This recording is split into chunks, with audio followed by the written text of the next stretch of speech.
ए सैया भोर वाली, ए पिया भोर वाली, ए पिया भोर वाली, दिलिया धोके घरे आई रउआ के जो हकराउर जान।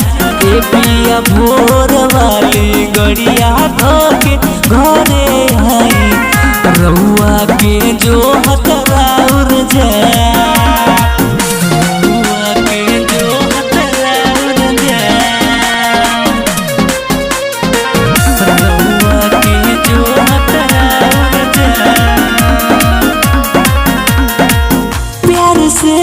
खाना बनाई या जरा से बेना डोलाई, अपने हाथे पिया तोहरा के खाना खियाई, तोहरा के खाना खियाई।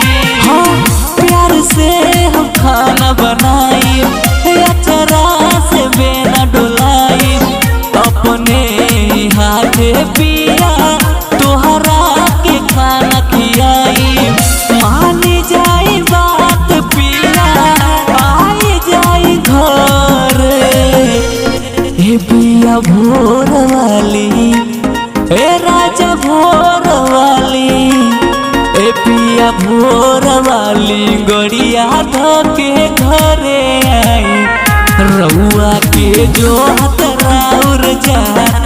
ए पिया भोर वाली, गड़िया धोके घरे आई रउआ के जो हकराउर जान, रउआ के जो हकराउर जान, रउआ के जो हकराउर जान। होई न गलती दोबारा, मांगिल माफी राजा।